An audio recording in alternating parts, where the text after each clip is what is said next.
Hi, Matthew. Thank you very much for taking the time to speak to me today. I really appreciate you joining us for the Centre for Inclusive Leadership to talk about accessibility, disability, all things inclusion. Disclaimer, I do know Matthew, so this is quite fun for me to do, actually interviewing somebody that I know. I'm going to do a bit of an intro for you. Is that all right? That's fine. Thanks very much. Okay. So you have a background in arts access. You're an arts access consultant for Beak and Claw, which is your company that you founded in 2019. Is that right? That is correct. Fantastic. You have a background in the arts as a performer, a director, and you are a master at puppetry as well, a fact that people don't know about you. And you've been working in the access and disability space for quite some time now, and previously with Polka Theatre, before your current role, and also you're a trustee of Camden Disability Action.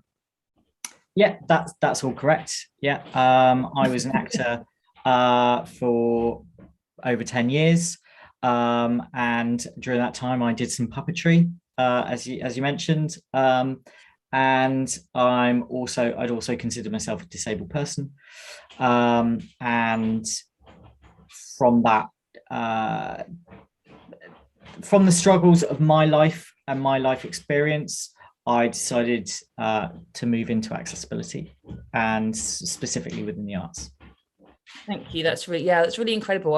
I do want to talk about that, because I know you said just now that you consider yourself to be disabled, and this is around dyslexia. Is that right? Yeah. That's right. I think I was saying before that I think that people think they know a lot about dyslexia, but I think there's also a lot that we don't know about dyslexia. Yeah. Would you mind just talking a bit more to that, just to help us unpack the idea of it and actually what it means to live with it as somebody that has the condition? Yeah, certainly. So dyslexia is usually just thought about as being somebody says, "Oh, I'm really dyslexic. I'm sorry." When we struggle to write something, or can't spell something, or have difficulty reading, and that's the symptom. That's the presented symptom that everybody understands and sees, but it's actually a lot different than that. It's neurodivergence. It's a learning difference. It's cognitive learning difference, and how people wish to be addressed has changed. People would say, it used to be say you had a learning disability. Some people like to calling it a learning difference or difficulty.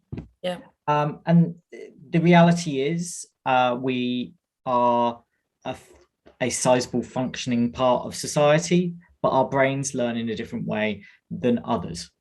Learning is a spectrum, and how we learn is different. No two people have the same exact function, but dyslexia can affect 1 in 4 people.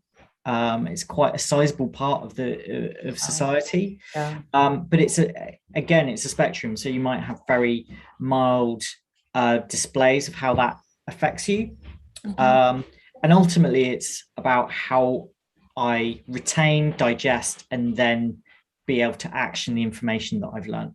And that's where English language and the written form of English language is usually the largest packet of information that we learn as a human. You might learn if you're very talented and can learn, and that information comes in really easily, you can learn multiple languages. It's really simple. But for me, the learning, retaining that large chunk of information while I was at school was the hardest part of life, and the knock-on effects were massive. I think it's really important that what you just surfaced there, because I think there is a kind of do you think there's more that education can do to support students with dyslexia, in terms of the way in which, I mean, it'd be an overhaul for the education system probably, but in terms of the way that people learn, as you're saying, receiving that information, processing it, digesting it, and then computing that, translating it?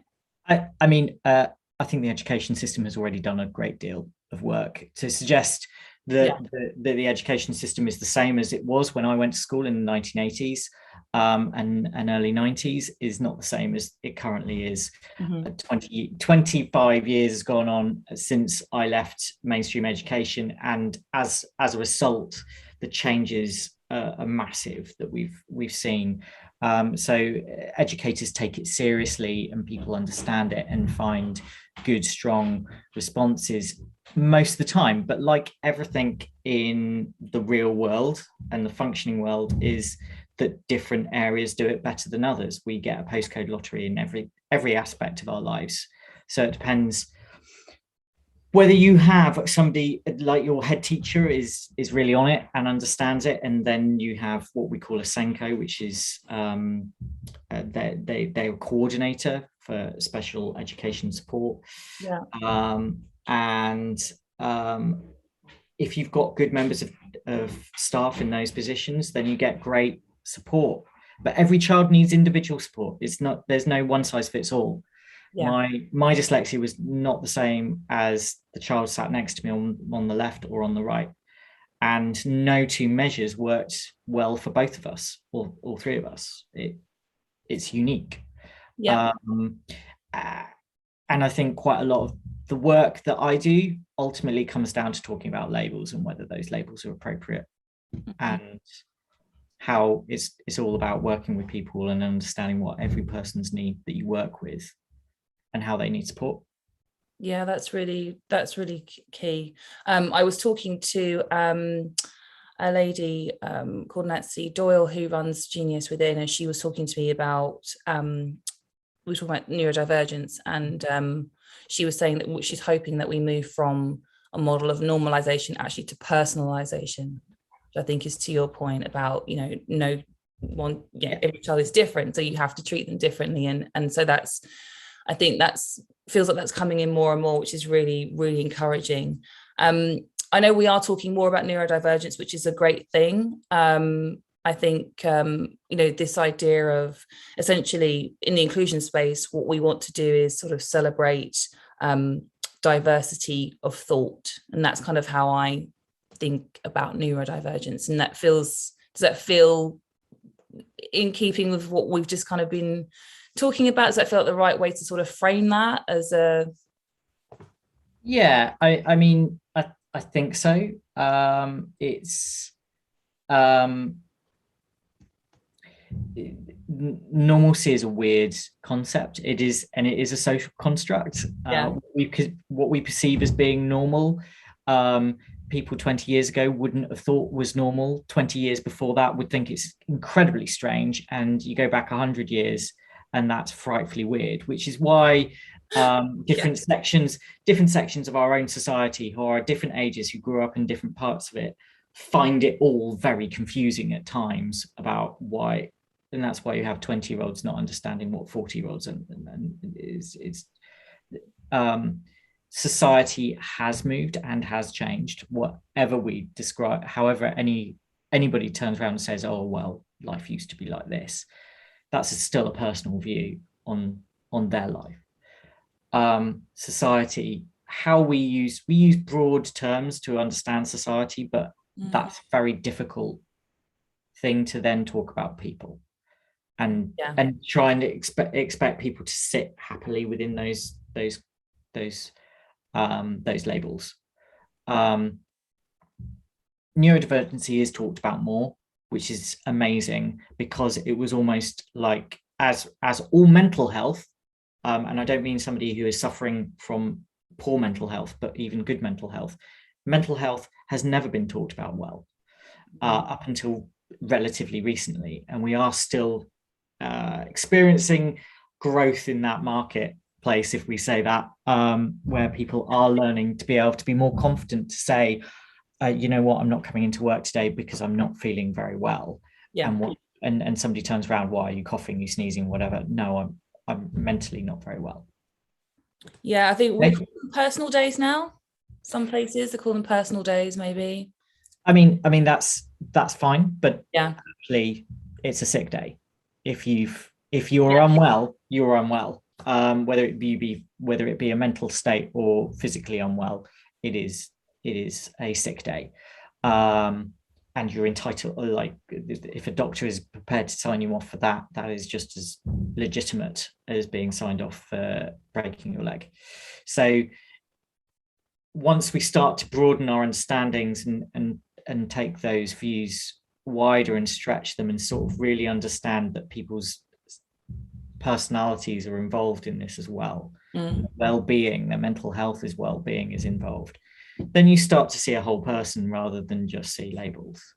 Absolutely. And that's hard when you're running an organization that's big, because you don't know all of the individuals, you don't understand all of the aspects that are going on in that place, and you're striking a balance between being a caring organization and running a successful, profitable organization. So you have to, those are balances, and accessibility is all about balance. It's all about understanding where you make, where when you're building infrastructure, you build infrastructure well and accessible. And then if you need to make choices that are balances, you have to find a way to be able to move around those obstacles for the few people that might need that change. But that might not mean that you change the entire structure of what you're building. Yeah, that was something that I was going to come on to a bit later, but I guess in terms of how can organizations sort of be more, I know you've just spoken about the balance, the balance that needs to be there, but how can they be more inclusive to support all the workforce, kind of maybe help with any sort of fears that people may have around what needs to be done, perhaps at an emotional level or a practical level, to support and make sure that everyone feels that they are included? So the priority that I put on to most the organizations that I work with is have it in the structure of your meeting to ask the question. Yeah. Is there a barrier? And I talk about barriers. I don't talk about necessarily accessibility as being the issue, but it's about barriers. Are there barriers for people to engage in this? And then start working out what the barriers might be, because then you can start to think about it. It makes the process longer.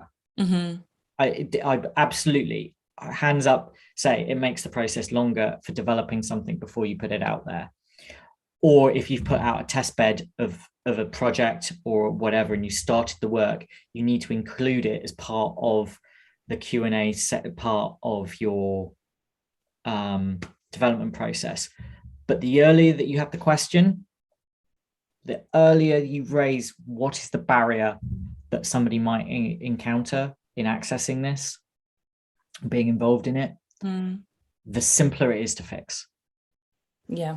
You build it into your project, you build it into your finance of your project, you build it in to the timescale of your project. It becomes part of your requirement process. And then by the end of it, it's there. If you don't do it that way, you've built whatever you've built, whether that be physical or digital, or a process that's in your team or whatever, however you've designed it, whatever it is that you've created this thing. And then if you think about the barriers, you've then got to unpick all of the structure that you've created, or you've got to create an entirely new one to circumnavigate it. Yeah. And if you are doing it that way, you're creating a different path. That is at this point in time a choice to make. So if you make the choice to not ask the question, and you've gone through all of the understanding training, you've been through levels of accessibility training or disability awareness training or inclusion training or whatever, and if you're not asking the question, then you're making a choice and you're saying, oh, well, we'll deal with that later. You've made a choice to build something that you haven't consciously made inclusive. Yeah. Yeah. So that's fine. You can do that, but you have to make sure that you're taking ownership of that. And there might be a reason for that. It might be that the speed and time or whatever you can do is whatever. But then you've made a different line to connect to the exit, to the end result. That means you've made a separate pathway for somebody whether it be they're a wheelchair user, whether it be they're neurodivergent, whether it be they're a dyslexic like me, so I don't always, and all of the information comes as, quite often terms and conditions come as a clump of information that are dense and impenetrable for somebody like me. And it usually takes me 3 attempts to read a document like that, because I'll phase out halfway through. They've presented all of the information and they've done their disclaimer and everything like that, which is fine. But I've struggled to access it. So I have to find a different form to be able to do that. And I think you're so right about asking the question. And we know there's some thought around even the hiring process when you are recruiting people who are neurodivergent or have dyslexia, or, because then giving people a bit more time, as you say, like if you have to read a document like 3 times, giving people a bit more space to be able to apply to the best their ability. I was an actor, Chantelle, and as you know, in the theatre world, you're often, when you go to auditions, you're often presented with the script as you enter the room. Yeah. I would arrive at least 20 minutes early and ask for a copy of the script if I could. Most producers are on it and would have copies of the script for you to be able to look, but some directors don't like you pre-looking at scripts. And that's a difficult situation you're then in, because I cannot read a script and present it at the same time. Like, I can't do it. It's just not something. I need to read it, and I can't hold that line in my head for 6 seconds to be able to look up. And then I lose where I am and I get flustered and it gets awkward and it gets difficult. So yeah, those hiring processes are absolutely key. And where you're putting out that marketing, where are you displaying that information? Are you only displaying it on LinkedIn? So therefore only those people that have access to LinkedIn are going to be able to look at it. You are missing out on people that could possibly bring real insight and evolution and positive change to an organization, invigoration as well. The big tech companies, and I mean the really big tech companies, so Microsoft, Google, Apple, they look at recruitment completely different to most other organizations. And they, certainly Microsoft, started to really see the benefit of including people that would describe themselves as disabled. They were disabled people that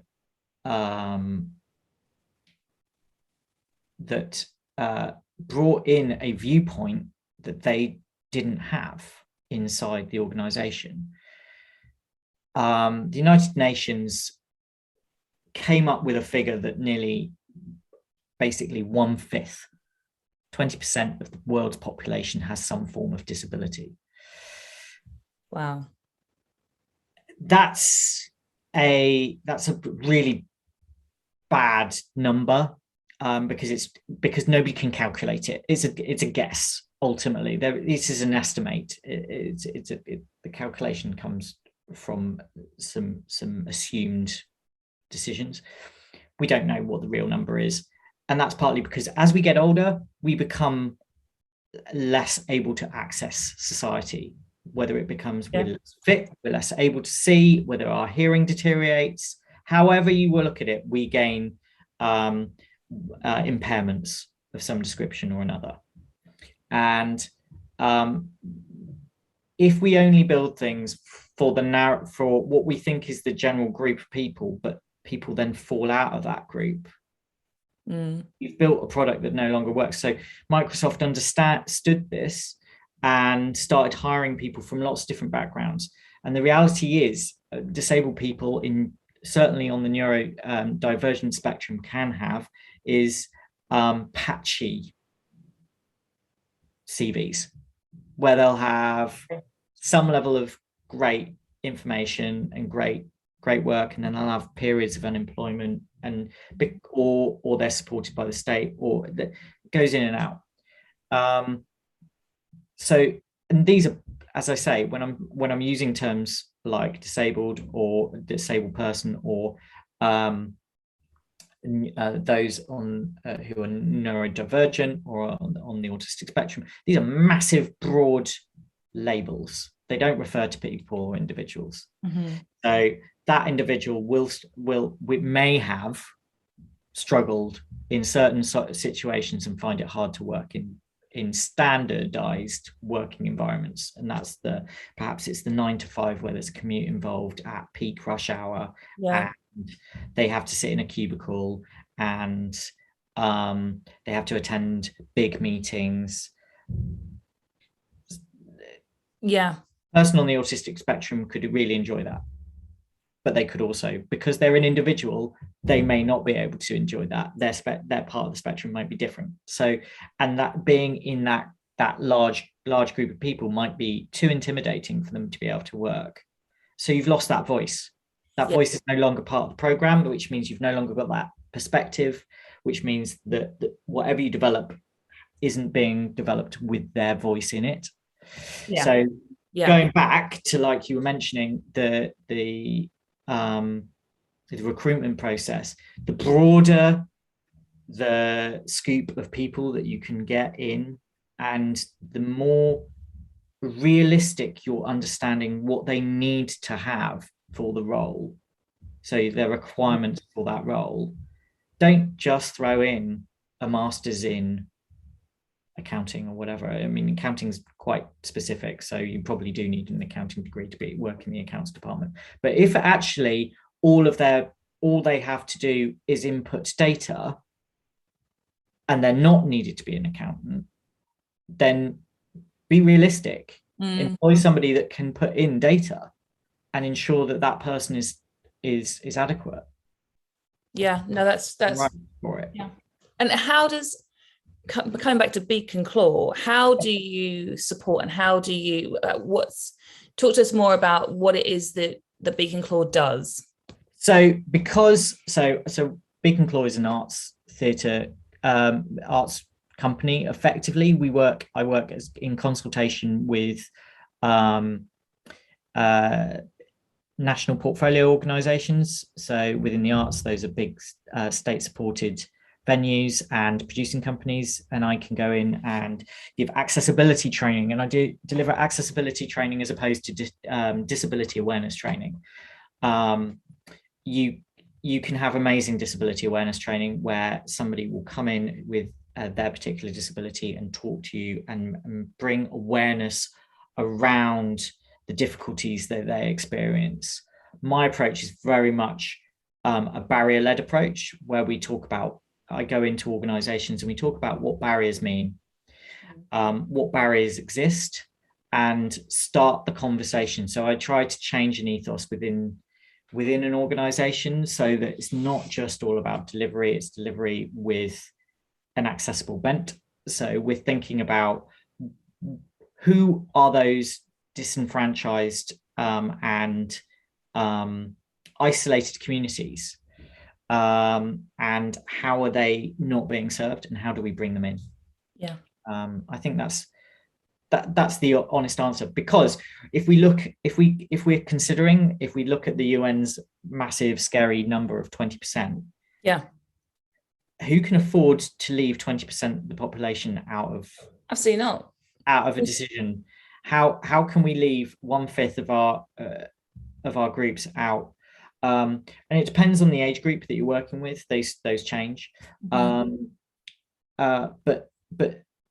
there is a reason why organizations like the National Theatre have invested heavily in technology to support that, and technology is coming through, which allows us to provide greater access to so many people. But to really utilize that, you have to start thinking earlier about it. And as a performer and as a director, and having been involved in the production of shows, I understand that if you start and have that conversation, you can embed it into your track of design. You know it's in your production schedule. It makes it all so much easier. you know it's going to happen. You're not going to, oh, we suddenly now need to work out how we're going to do relaxed performance. And are we going to do what we think is a relaxed performance, or are we gone away and actually understood what other venues do as true relaxed performances? Yeah. It's not just, oh, you can come and go when we like, whenever you like, that's fine. Yeah. It involves functional change in certain elements of how you set up a show. The actors, have they been prepped to perform on a stage where the auditorium lights are remaining on? Because it suddenly a blackout no longer becomes a blackout. Mm-hmm. So those are functional changes. If you decided to pause for effect, the lights go down, and then you scurry off stage, and now you've paused, held it in that position, and suddenly there's light beaming in from the auditorium because we've maintained the lights. That actor now doesn't know how to get off stage. And that's an incredibly irresponsible way to look after our performers as well. Also, as we've talked about employment and ensuring we represent who we perform to, we need to see people with visible disabilities on stage as well, and those that are reflected. And quite often I'll have a conversation with directors and I'm like, so we've got a dad. Have we considered a disabled actor? Oh, well, the script doesn't say for it. Are we suggesting that disabled people aren't fathers? Yeah. Are we suggesting that you can only play a disabled character if it's part and embedded of the script? It's not. They represent 20% of the population. They can be, you can be anything. And I use this. It's really it's challenging, because I had a conversation with somebody because as a writer, and I realized that in order to be race blind, which I always am, I had to be race specific. And so maybe the same is in terms of the thinking around, because if somebody was cast in my piece, let's say use your example, as the father in a wheelchair, I wouldn't be thinking, well, that's odd. I'd be like, great. It wouldn't, there'd be no concern for me at all around that. So it's that I know I was talking about that normalizing to personalization. I think that's a North Star, but I think absolutely the normalization piece, which is a very awkward word anyway, but just to know that, when we're casting, it is a wide open net, essentially. You don't have to specifically say it is for X or this person has X, so I think absolutely. And I think so there are issues with the way that we've, certainly within the UK, we've championed to a certain extent diversity in the arts. Mm-hmm. So it's a requirement within your Arts Council application to explain how you are going to be diverse, and but it comes at this weird point where we then say we're only casting people, and then that's when the acronyms start coming out, and that's where I find I get a little bit anxious, because the moment we start talking about people as groups and we start saying, and then, what's the quite often the conversation or question that I get is, and it's around language and it's fear.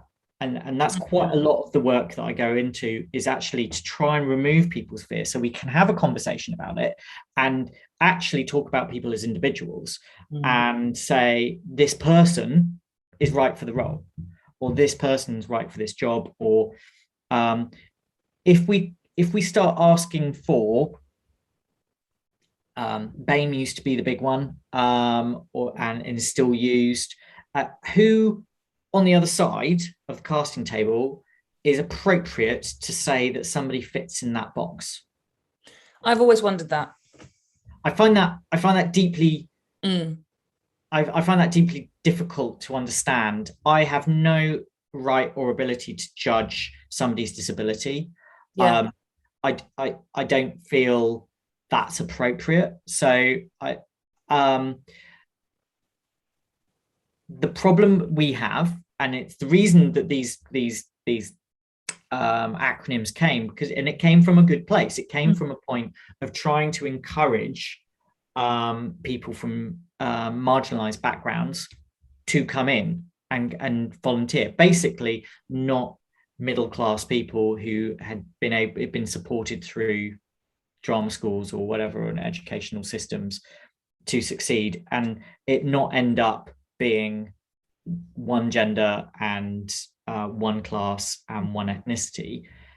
It comes from that attempt at diversity, but the reality is it then sort of backfires on itself, because we're just saying, so this job, we're looking for these people, we're always looking for the. So you have seen, I certainly have seen organizations saying we welcome people from all backgrounds for this role. I think that's a better description. And background means nothing.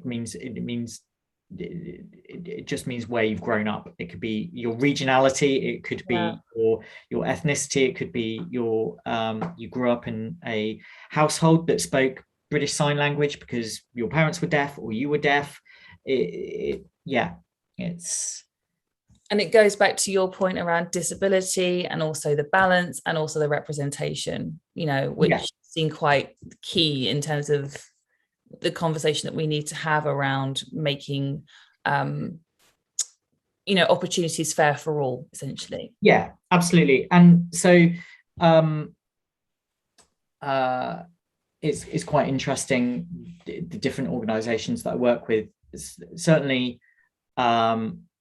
self definitions and defining yourself as groups or is the motivation for way forward. So when we talk about within the disability inclusion networks and things, disabled people's led organizations, EPOs, means that disabled people are within part of the design of the services that they enjoy. And that's what you need to have. So having good groups of people that advise you, and setting up those to say what you want and collaborate with disabled performers to get their voice. But every disabled person is unique. They are them. My opinion is different to somebody else's. I am not entitled, I would like to point out, to benefits or a blue badge or anything. I don't consider myself physically disabled. I don't have a physical disability that requires adaptation for me. I have a cognitive learning disability that when I was at school and when I am processing certain amounts of data and things like that, I struggle, and it disables me from the environment that everybody else get, that large sections of the community manage to access. So it's redefining the understanding of disability, because at the same time, a disabled wheelchair user might be more than capable of doing everything else in their life. They just can't walk upstairs. It's understanding that visual cue isn't the limit, doesn't stop you from doing anything. It's just that there are different ways that you're going to have to attempt stuff. So it might mean for a wheelchair user, they may need to use a lift. But that's it. Can still go to work every day, can still access and be a functioning person within society in exactly the same way as I, who can walk up the steps. I, however, can't read the in-depth document that they're then reading at their desk and need some support there. Does that make sense? I hope it does. No, it really does. It really does. It kind of leads me on to my final question, which was to ask you, what was your biggest goal? Like what did you set out to do when you started Beak and Claw? What was the one thing you thought, if I nail this, if we get this across? It was changing approach. So everything within the access community usually looks at trying to change the approaches of stuff, and it's quite hard to find who to say is a consultant, like how do you wave your flag and say I'm an accessibility consultant? So and the only way there's an organization called the Access Association, and also there's the National Register of Access Consultants. Now the National Register, or NRAC as it's abbreviated to, that deals very much with physical buildings, and it's about understanding the physicality of buildings and how they impede somebody's accessibility, so whether or not they can gain access. The Access Association is much broader. It works with education environments and lots of different settings, but there's very little in the theatre world. We all talk about access, and we might have an access officer within within a national portfolio organisation, but that doesn't mean to say that you've got somebody that is at a top level championing it. So it's always considered slightly sub-level. So it's all about audience accessibility, or it's all about the performer's accessibility, but mostly just all about audience. And it's not not very often is it talked about employees' accessibility. Yeah. So and it's been quite a big challenge, and it's been really rewarding, is trying to change a reasonable sized organization's viewpoint and how we embed that change into it. And that comes in a range of models. That comes in everybody receiving training. So there's an awful lot of training to be done, and that's a learning training. So that's training that's talking about barriers, that's talking about what are those things that impede people from moving forward and getting into the work that you want them to do. What barriers could be formed between people within the organization? What's a barrier for an audience member coming to see a theatre show? What's the barrier for a performer to come and see a show? If you're employing people who are first language BSL, so British Sign Language is their first language, they might have some hearing ability, but that might be in their second language, which is English, or written language is in their second language, which is English. They're going to need a lot of support. So you have to build that into your process. So if you've got that top level access and that's being filtered down through the organization, the ethos is there. You reinforce it with training, and then you double down on it with having like a working group within the organization that does a quarterly check on how projects are being run, whether they feel that access is being at the right level, where things haven't worked, how we change. And then you finally nail it down with having an outside viewpoint who gives support, advice, or it's a collection of people that consult for you. So it might be a focus group or whatever that provides that outside view. So that's been sort of my big aim. Alongside that is encouraging and promoting theatre companies to produce work that is inclusive, and provide small grants in supporting those organizations to do that in a way, and providing a level of free consultancy that goes along that. So it's making sort of a bit of a virtuous circle. So the work that we manage to produce, make some money, we can put forward back into producing some other good work.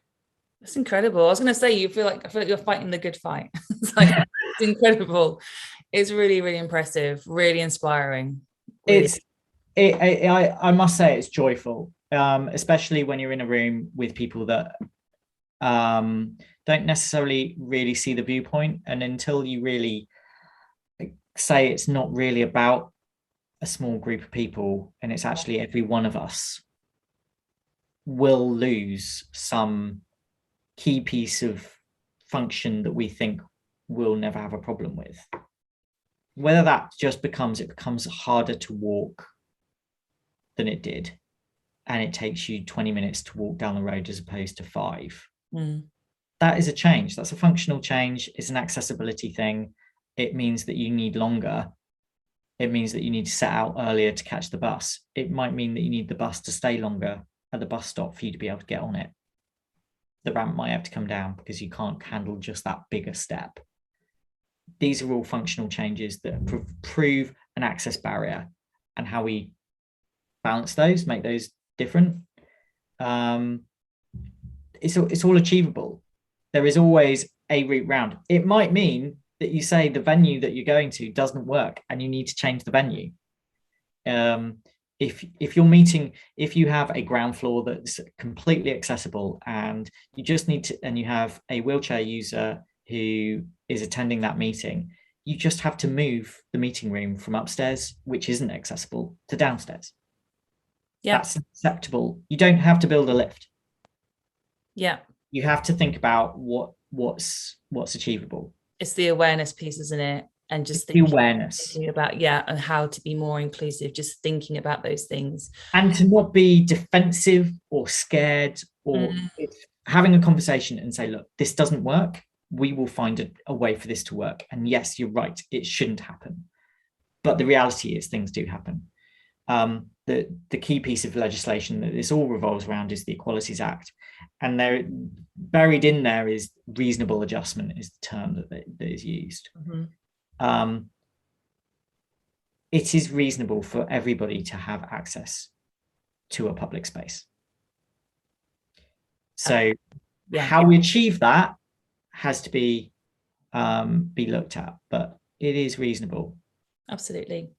Thank you so much. I have one more question. How do people reach you if they want to work with you? They can reach me through LinkedIn, or which is not entirely accessible, or they can email me at matthewcrowfoot@gmail.com. All one word. I'm sure Chantelle can put that up somehow. Yes, indeed. Thank you so much. Thank you so much for your time. I really do appreciate you speaking with us. Thank you very much. It's been a delight as always. Thank you, Matthew. Thank you, Chantelle.